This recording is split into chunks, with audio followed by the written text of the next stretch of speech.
Madame la conseillère fédérale, Monsieur le directeur, Mesdames et Messieurs, bonjour. Bienvenue à cette première conférence de presse sur la séance du Conseil fédéral. Je vous donne les informations que je peux encore vous donner sur les communiqués qui doivent vous parvenir. Vous avez reçu la plupart des informations. Encore 2 communiqués vont vous parvenir. Le communiqué qui concerne la 2e conférence de presse, il va être distribué, j'imagine, dans les minutes qui suivent. Et un communiqué dans le courant de l'après-midi que vous recevrez sur l'entrée en vigueur de la loi révisée sur l'aménagement du territoire et la modification de l'ordonnance qui correspond. Vous allez recevoir ça vers 15 h à peu près. Voilà. Autrement, avant de passer au sujet de cette conférence de presse qui sera consacrée au message relatif à l'initiative populaire pour que les pédophiles ne travaillent plus avec des enfants et à l'ordonnance sur le placement des enfants, j'ai le plaisir d'accueillir à ce propos sur ce podium ici M. Michael Leupold, le directeur de l'Office fédéral de la justice, qui se tiendra également à votre disposition pour vos questions. Je vous informe d'encore une discussion qui a eu lieu ce matin au Conseil fédéral. Le Conseil fédéral a procédé ce matin également à une évaluation des dossiers actuels concernant les relations bilatérales entre la Suisse et l'Union européenne. Il a pris connaissance de l'état des négociations, notamment en matière d'électricité, des progrès réalisés dans le dialogue sur la fiscalité des entreprises ainsi que des dossiers de coopération comme le système de positionnement par satellite Galileo, le système de certificat d'émission de CO2, le système ETS. Il s'est entretenu donc de l'ensemble des dossiers actuellement en cours avec l'Union européenne. En ce qui concerne ces propositions en matière institutionnelle, le Conseil fédéral a été informé des récentes discussions intervenues au sein des organes de l'Union européenne ainsi que des multiples entretiens bilatéraux qui ont eu lieu ces dernières semaines à différents niveaux. Le Conseil fédéral constate que ces propositions font l'objet d'une évaluation approfondie de la part de l'Union européenne et de ses États membres, évaluation qui se poursuivra ces prochaines semaines. À ce propos, le Conseil fédéral considère que les propositions de la Suisse constituent un pas proactif et substantiel apte à faire progresser les discussions sur les dossiers actuels avec l'Union européenne.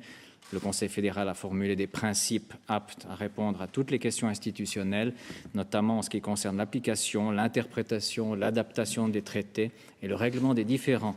Dans ce sens, désormais, le Conseil fédéral attend une réponse de la part de l'Union européenne et bien sûr une entrée en matière sur les propositions institutionnelles suisses afin de permettre de dégager des solutions acceptables de part et d'autre.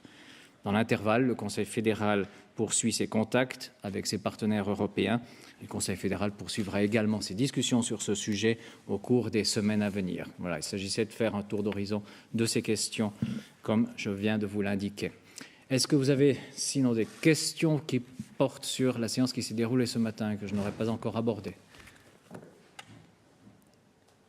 Ce n'est pas le cas pour l'instant, donc je vous propose... Oui, Madame Pestalozzi. Das ging so schnell. Nur noch eine kleine Nachfrage zur Europadiskussion. Die Signale aus Brüssel, die klingen ja nicht sehr offen den Vorschlägen der Schweiz gegenüber. Gibt es da eine Diskussion, die Strategie anzupassen oder zu verändern? Ja, der Bundesrat reagiert nicht auf eine interne Indiskretion aus der EU. Er ist im Gespräch mit den politischen Partnern, mit den Staaten selber. Und erst wenn eine Diskussion, eine Antwort von der EU vorliegt, dann wird er einfach sich äußern und weitere Gedanken. Er hat einfach noch eine intermediäre Diskussion geführt heute, eine erste Diskussion zu diesem Thema. Monsieur Häfliger. Auch zu diesem Thema eine Frage. Hat der Bundesrat in diesem Zusammenhang vorbehaltene Entschlüsse gefasst? Er hat keine Beschlüsse heute gefasst, nein. Weitere Diskussionspunkte, Fragen? Si ce n'est pas le cas, je vous propose donc de passer aux 2 thèmes de cette conférence de presse qui seront traités l'un derrière l'autre. Nous prendrons toutes les questions à la fin. Madame la conseillère fédérale, vous avez la parole. Ja, besten Dank, Herr Vizekanzler, sehr geehrte Damen und Herren, Herr Direktor. Jedes Mal, wenn in den Medien von einem Sexualdelikt die Rede ist und vor allem, wenn es sich beim Opfer um ein Kind handelt, dann stelle ich mir, und ich glaube, wir alle stellen uns die Frage, hätte man das nicht verhindern können? Und in solchen Situationen müssen wir uns dann vor allem auch fragen, wie ist es möglich, dass ein Wiederholungstäter immer noch mit Kindern oder mit schutzbedürftigen Personen arbeiten durfte? Natürlich wissen wir, dass wir nicht jedes Delikt verhindern können, aber wir können mehr tun, um Kinder zu schützen. Und ganz besonders, wenn es sich um Täter handelt, die nicht zum ersten Mal straffällig geworden sind. Dasselbe gilt auch, wenn unhaltbare Zustände bei fremdplatzierten Kindern aufgedeckt werden. Auch da fragt man sich, wie ist es möglich, dass da niemand hingeschaut hat, wo doch diese Kinder bereits in einer besonders verletzlichen Situation sind. Die 2 Vorlagen, die der Bundesrat heute verabschiedet hat, nehmen Anliegen auf, die seit längerer Zeit immer wieder gefordert worden sind und auch zu Recht gefordert wurden. Es geht bei beiden Vorlagen um einen besseren Schutz der Kinder und Kinder, die ja zu den Schwächsten in unserer Gesellschaft gehören. Und gleichzeitig zieht sich der rote Faden weiter, der bereits in der Vorlage auch zur elterlichen Sorge und zum Unterhaltsrecht diese beiden Vorlagen geprägt hat und im letzten Jahr auch die Änderung zur Adoptionsverordnung. Der rote Faden heißt, der Gesetzgeber muss sich, und zwar gerade in gesellschaftspolitischen Fragen, in allererster Linie um den Schutz der Schwächsten kümmern. Und dazu gehören, wie erwähnt, sicher auch die Kinder. Ich komme nun zu jener Vorlage, wo es um den besseren Schutz von Kindern vor Gewalt und Sexualdelikten geht. Um dieses Anliegen zu verwirklichen, hatte der Bundesrat 2 Möglichkeiten auf dem Tisch. Auf der einen Seite liegt eine Volksinitiative vor, die Volksinitiative mit dem Titel „Pädophile sollen nicht mehr mit Kindern arbeiten dürfen“. Zu dieser äußert sich der Bundesrat heute. Und auf der anderen Seite kann das Anliegen der Initiative mit einer Änderung des Strafgesetzbuches direkt, rasch und ganz konkret umgesetzt werden, so wie das ja auch das Parlament gefordert hat. Der Bundesrat hat sich für die konkrete und rasche Umsetzung im Strafgesetz entschieden und er lehnt deshalb die Volksinitiative ab. Für den Bundesrat ist aber unbestritten, dass das heute geltende Berufsverbot nicht genügt. Das heute geltende Berufsverbot ist zu stark eingeschränkt. Es gilt nämlich heute nur, wenn die Tat, wenn das Delikt, das Sexualdelikt zum Beispiel bei Ausübung des Berufs begangen wurde. Das heute geltende Berufsverbot geht unter Umständen auch zu wenig weit, weil es ist auf maximal 5 Jahre beschränkt. Es trägt der Realität auch nicht genügend Rechnung, weil Probleme, gerade im Zusammenhang mit Sexualdelikten mit Kindern, kommen nicht nur im Zusammenhang mit dem Beruf vor, sondern auch im Zusammenhang mit anderen Tätigkeiten. Und wie gesagt, heute gibt es kein Verbot für außerberufliche Tätigkeiten. Der Bundesrat ist deshalb der Meinung, dass es eine Ausweitung braucht, dass es eine Verschärfung des heutigen Berufsverbotes braucht und dass strengere Regeln nötig sind. Zu diesem Thema, zu diesem Anliegen gibt es eben eine Volksinitiative. Sie verlangt, dass Pädophile, ich spreche eigentlich nicht von Pädophilen, ich sage das Wort hier nur, weil es im Titel der Initiative vorkommt, ich spreche von Pädokriminellen. Pädokriminelle sollen nicht mehr mit Kindern arbeiten dürfen. Das ist der Inhalt der Initiative und das tönt auch ganz vernünftig und der Bundesrat teilt das Anliegen der Initiative, aber die Initiative hat mehrere Schwächen. Sie verwendet erstens unpräzise Begriffe, die interpretationsbedürftig sind, zum Beispiel, was heißt die sexuelle Unversehrtheit beeinträchtigen, das ist im Initiativtext so vorgesehen, was ist eine abhängige Person, es gibt weitere unpräzise Begriffe in diesem Verfassungstext. Die Initiative ist auch in gewissen Punkten unklar, zum Beispiel, wie soll das Tätigkeitsverbot konkretisiert werden oder wie soll es in der Praxis umgesetzt werden. Ich muss allerdings sagen, solche Mängel, das ist nichts Ungewöhnliches für Verfassungsbestimmungen, weil ja Verfassungsbestimmungen häufig eben auch allgemeiner gefasst sind und dann nachher noch interpretiert oder auch umgesetzt werden müssen auf Gesetzes- und Verordnungsstufe. Viel problematischer an der Initiative ist aber, dass sie erstens unvollständig ist.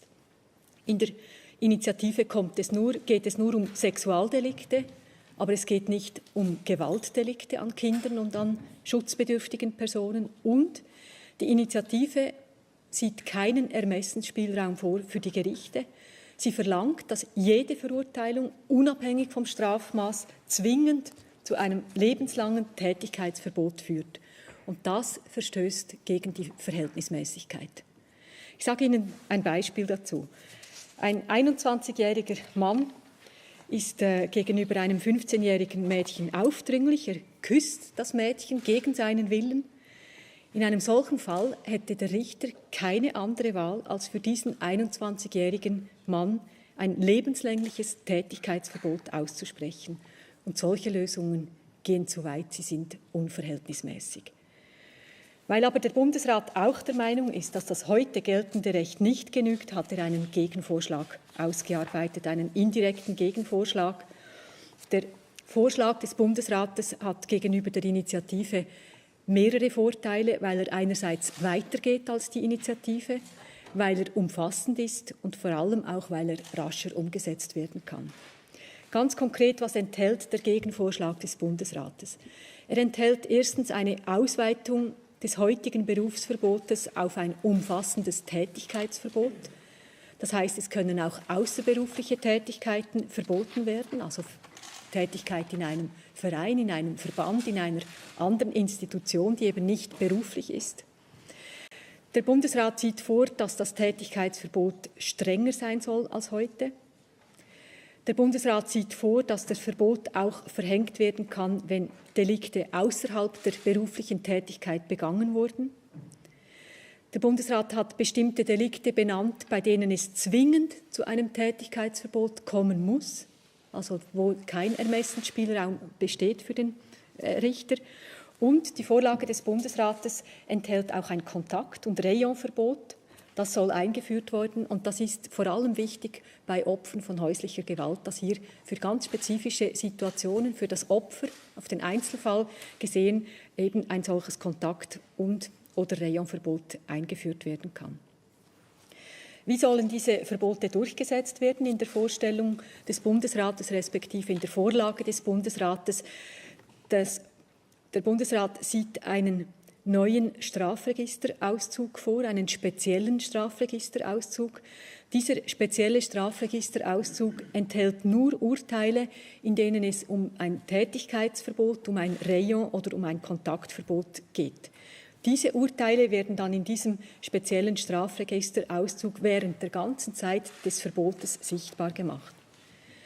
Der Vorteil ist gerade zum Beispiel für außerberufliche Tätigkeiten, dass man dann nicht den ganzen Strafregisterauszug offenlegen muss. Also wenn vielleicht noch ein Verkehrsdelikt vorliegt, dann muss das für die Arbeit beim Sportverein nicht unbedingt offengelegt werden. Also dieser spezielle Strafregisterauszug beschränkt sich eben auf Tätigkeitsverbote, Rayon- und Kontaktverbote, die ausgesprochen worden sind. Ob der Strafregisterauszug eingeholt wird, das ist in der Verantwortung des Arbeitgebers, der Arbeitgeberin, des Vereins, der Organisation. Es ist nicht zwingend vorgesehen, aber hier müssen die entsprechenden Stellen ihre Verantwortung wahrnehmen. So viel zum Strafrecht. Strafrecht kommt aber eigentlich immer zu spät, oder? Es kommt immer dann, wenn schon etwas passiert ist und ist vor allem ja nicht geeignet, um Ersttäter zu verhindern. Deshalb ist der Bundesrat der Meinung, dass hier die Prävention auch ganz wichtig ist. Die Prävention sieht vor, einerseits die Kinder zu sensibilisieren, Grenzen zu setzen, Grenzen wahrzunehmen und damit auch Grenzüberschreitungen wahrzunehmen, diese auch benennen zu können. Dafür müssen Kinder sensibilisiert werden. Es geht in der Prävention aber auch um die Ausbildung von Betreuungspersonen von Kindern und schutzbedürftigen Personen. Es geht um Kontrollmechanismen in Schulen, in Heimen und in anderen Institutionen. Le Conseil fédéral est convaincu qu'avec sa proposition qui prévoit d'étendre l'interdiction d'exercer une profession aux activités extra-professionnelles, qui donne la possibilité de prononcer une interdiction d'exercer une activité pour une longue période, et même dans des cas graves, une interdiction générale, qui prévoit une interdiction d'activité non seulement lors d'un délit sexuel, mais aussi lors d'un délit de violence, qui prévoit l'introduction d'une interdiction de contact et d'une interdiction géographique. Ce sont deux instruments qui sont utiles pour empêcher des situations de violence domestique. Et pour finir, la proposition qui introduit un extrait spécial du casier judiciaire afin de garantir l'application de l'interdiction d'exercer une activité. Le Conseil fédéral est convaincu qu'avec toutes ces mesures, il a bien tenu compte de toutes les revendications de l'initiative. Il est convaincu donc qu'il faut rejeter l'initiative et soutenir le contre-projet qui va plus loin que l'initiative, qui est plus complet que l'initiative et qu'on peut mettre en vigueur beaucoup plus vite que l'initiative. Der Bundesrat beantragt dem Parlament, aus diesen Gründen die Initiative abzulehnen, weil mit dem Gegenvorschlag die Anliegen der Initiative vollständig aufgenommen werden, weil sie aber gleichzeitig rascher umgesetzt werden, weil der Vorschlag des Bundesrates vollständiger ist und weil er weitergeht als die Initiative. Und diese Maßnahmen sind für die Kinder und für die schutzbedürftigen Personen wichtig und sinnvoll. Ich komme jetzt gleich noch zum zweiten Traktandum, das der Bundesrat heute behandelt und verabschiedet hat. Es geht hier um die Pflegekinderverordnung. Der Bundesrat hat diese Pflegekinderverordnung heute verabschiedet und wird sie bereits am 1. Januar 2013 in Kraft treten lassen. Die Revision der Verordnung über die Aufnahme von Kindern zur Pflege und Adoption, diese sogenannte PAVO, hat eine lange und zum Teil auch sehr emotionale Revisionsgeschichte. Und diese Geschichte können wir heute zu Ende führen. Ursprünglich wollte ja der Bundesrat die PAVO aufheben und durch eine moderne Kinderbetreuungsverordnung ersetzen. Nach 2 Vernehmlassungen, die äußerst kontrovers und eben auch zum Teil sehr emotional aufgenommen wurden, hat der Bundesrat nun heute entschieden, dass er sich zum jetzigen Zeitpunkt auf die sogenannte Vollzeitbetreuung konzentriert. Hier gibt es nämlich seit einiger Zeit schwerwiegende Lücken und diese haben wir nun heute behoben. Eine Erhöhung der Anforderungen bei der Tagesbetreuung ist aus Sicht des Bundesrates zurzeit nicht mehrheitsfähig und deshalb hat der Bundesrat auf eine Revision in diesem Bereich verzichtet. Die heute verabschiedete Verordnung enthält 3 Aspekte. Erstens wird das Kindeswohl in der PAVO neu mit einem Artikel jetzt explizit erwähnt und damit wird der Grundsatz, der ja in der UNO-Kinderrechtskonvention festgehalten ist, dass nämlich das Wohl des Kindes vorrangig zu beachten ist. Dieser Grundsatz wird jetzt an prominenter Stelle wiederholt und dem Rechtsanwender auch in Erinnerung gerufen. Im zweiten Punkt geht es darum, dass das geltende Recht ja keine Bewilligung verlangt bei Platzierung in Heimen und Pflegefamilien, wenn es sich um Kinder handelt, die zwischen 15 und 18 Jahre alt sind. Und gerade hier ist es in vielen Fällen aber ist die Schutzbedürftigkeit erheblich und deshalb hat der Bundesrat beschlossen, die Bewilligungspflicht bis hin zur Mündigkeit des Kindes, also bis 18 Jahre, auszudehnen. Eine weitere Lücke im geltenden Recht, und das ist der dritte Punkt, besteht darin, dass für die Aufnahme von Minderjährigen in einer Pflegefamilie keine Bewilligung erforderlich ist, wenn der Aufenthalt weniger als 3 Monate dauert. Das hat zu schrecklichen Situationen geführt, dass nämlich Kinder von kommerziellen Vermittlern zum Teil alle 10 Wochen in eine neue Familie gebracht wurden, ohne dass man dagegen einschreiten konnte.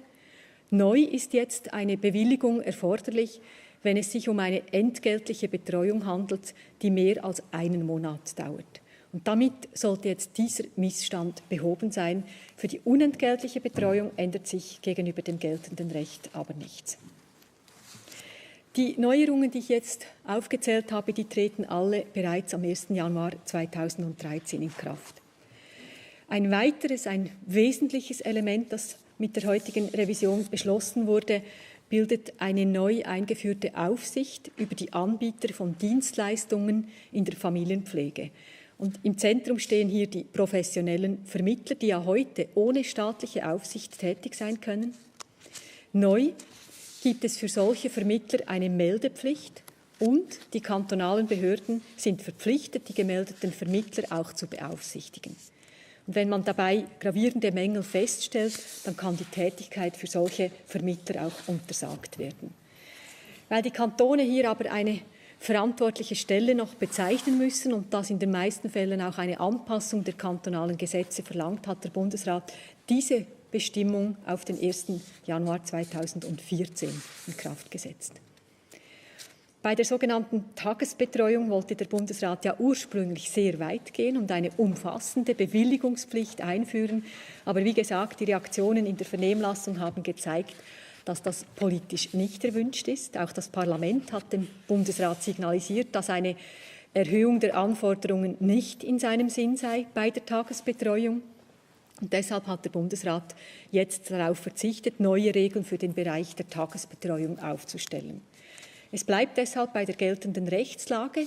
Das ist nämlich eine rudimentäre Regelung in der PAVO, wobei es, und das ist wichtig, das festzuhalten, wobei es den Kantonen freisteht, weitergehende Anforderungen aufzustellen, und das haben viele Kantone auch getan. Das gilt übrigens auch für die Vollzeitbetreuung. Auch hier können die Kantone zum Beispiel auch für die professionellen Vermittler eine Bewilligungspflicht einführen. Der Bundesrat sieht jetzt für alle professionellen Vermittler eine Meldepflicht und eine Aufsichtspflicht für die Kantone vor.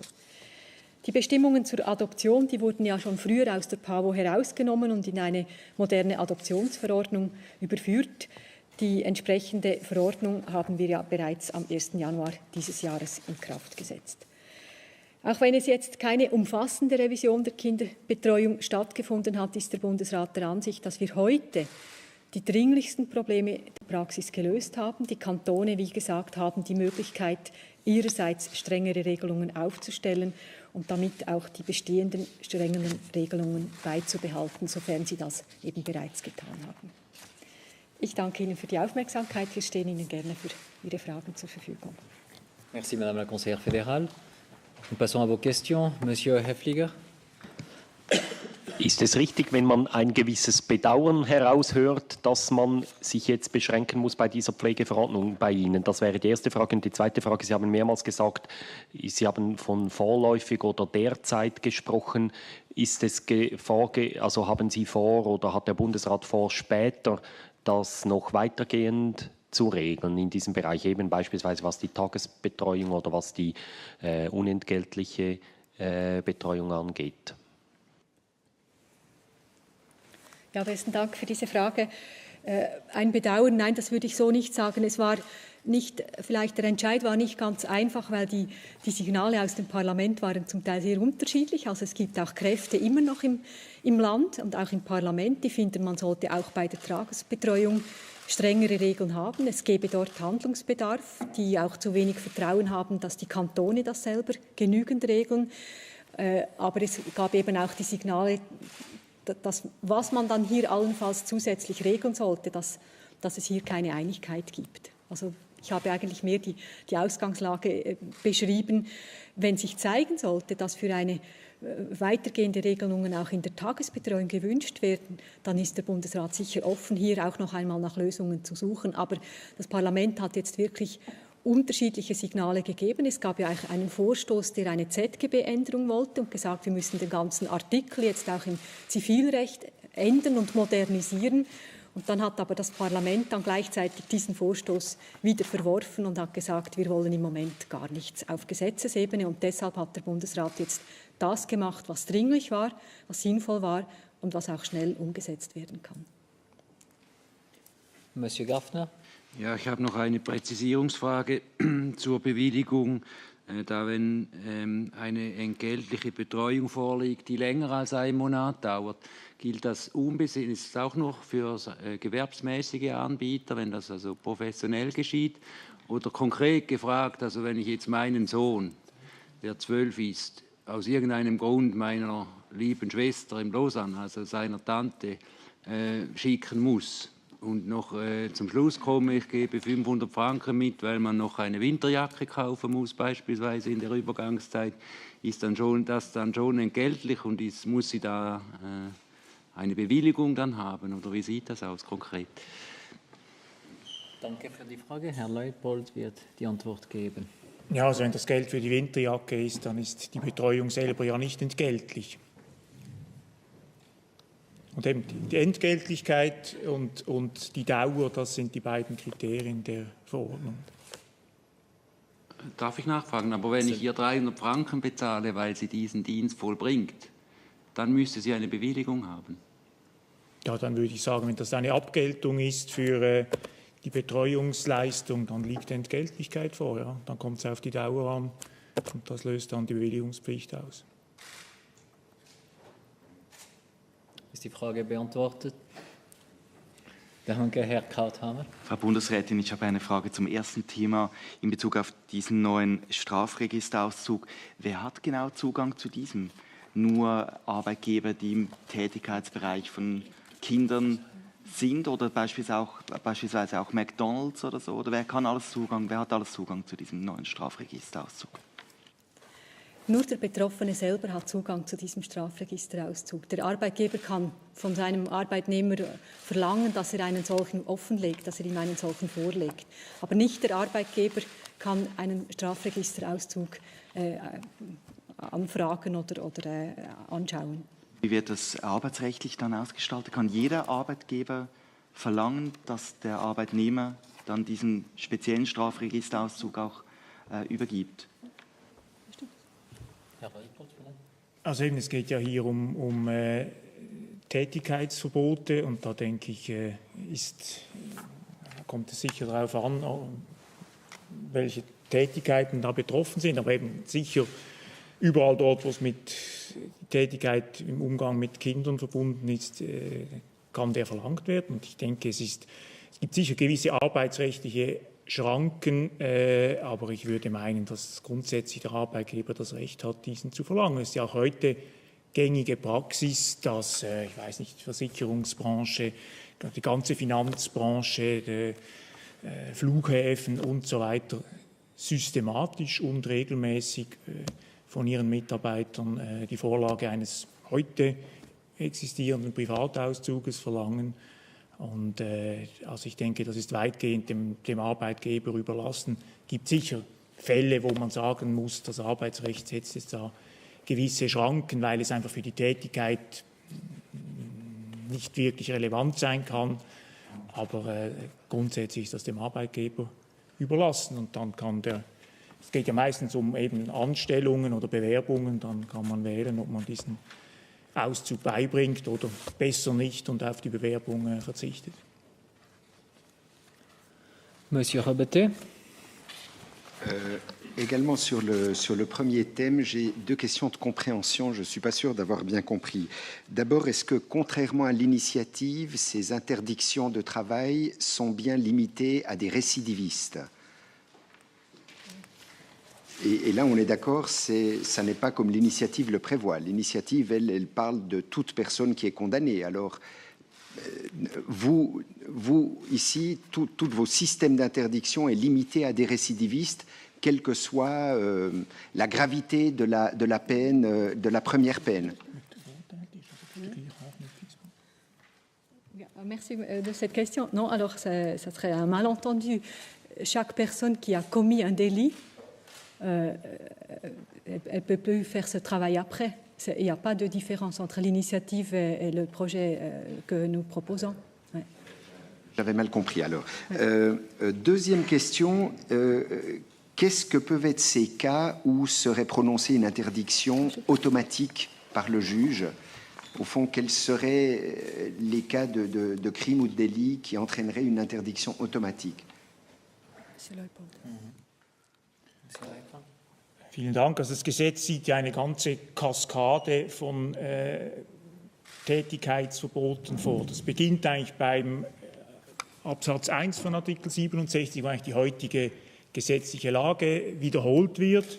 Und dann gibt es ein System, eben, wo teilweise zwingend der Richter ein solches Verbot anordnen muss. Das ist bei Sexualdelikten gegen Minderjährige, wenn die Strafe über 6 Monate oder 180 Tagessätze beträgt oder eine stationäre Maßnahme angeordnet wird, dann muss der Richter zwingend, ohne die Wiederholungsgefahr noch speziell zu prüfen, muss er ein Tätigkeitsverbot anordnen, und zwar 10 Jahre, und das kann auch verlängert werden. Und dasselbe gilt bei Sexualdelikten gegen andere besonders schutzbedürftige Personen.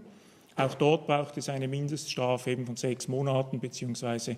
180 Tagessätzen oder eine stationäre Maßnahme. Auch dort muss die Wiederholungsgefahr vom Richter nicht einzelfallbezogen geprüft werden, sondern muss zwingend eben ein Tätigkeitsverbot anordnen, auch für 10 Jahre. Und es sind dann jeweils Verlängerungen um 5 Jahre möglich. Das sind die Fälle, wo nach dem Vorschlag des Bundesrates eben zwingend solche Tätigkeitsverbote Platz greifen müssen. Merci, Madame Imsand. Oui, est-ce qu'on sait le nombre de personnes qui est concerné actuellement par des interdictions professionnelles et le nombre de personnes qui pourraient être concernées à l'avenir avec la nouvelle loi? weiß ich nicht auswendig. Wir können vielleicht noch den Projektleiter, Herrn Schmucker, der dort drüben sitzt, fragen. Vielleicht weiß er es, ich weiß es nicht. Bitte.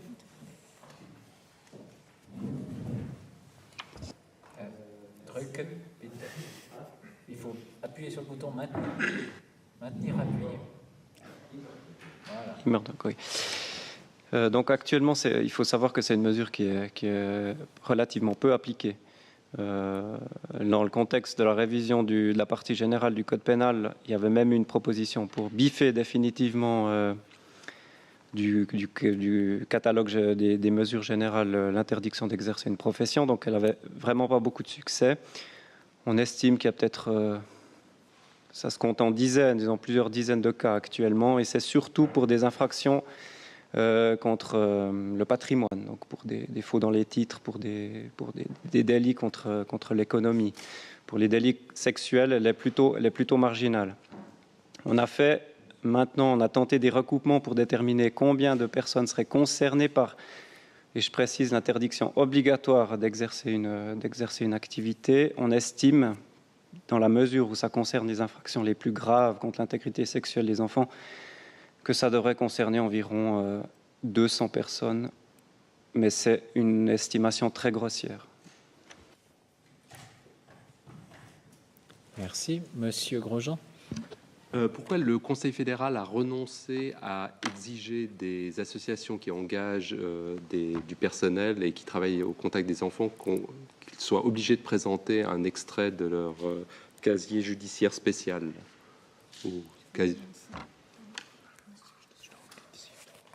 Oui, merci, monsieur, de cette question. C'est vrai que dans la consultation, c'est quelque chose que le Conseil fédéral avait proposé. C'était très fortement critiqué lors de la consultation. Et pour finir, le Conseil fédéral trouve qu'on peut quand même laisser ça aussi dans la responsabilité des organisations, des employeurs, qui ont quand même aussi cette responsabilité de demander un casier judiciaire s'ils engagent quelqu'un pour travailler avec des enfants.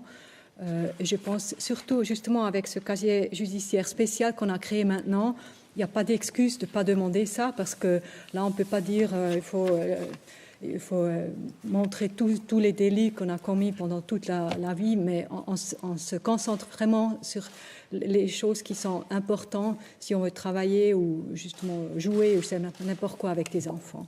Alors je pense dans ce contexte on peut quand même attendre des organisations, des associations, qu'ils fassent aussi leur travail et qu'ils prennent leurs responsabilités. D'autres questions? Juste, je comprends. Oui. C'est ça que je ne comprends pas tout à fait. Vu que vous créez un extrait un casier judiciaire spécial, pourquoi l'obligation tombe en fait? Vous auriez pu être une solution de compromis quelque part. Puisque maintenant, on n'a pas, justement, c'était de craindre, effectivement, qu'on demande tous les délits de la personne. Or là, comme c'est bien ciblé, pourquoi il n'y a pas cette obligation?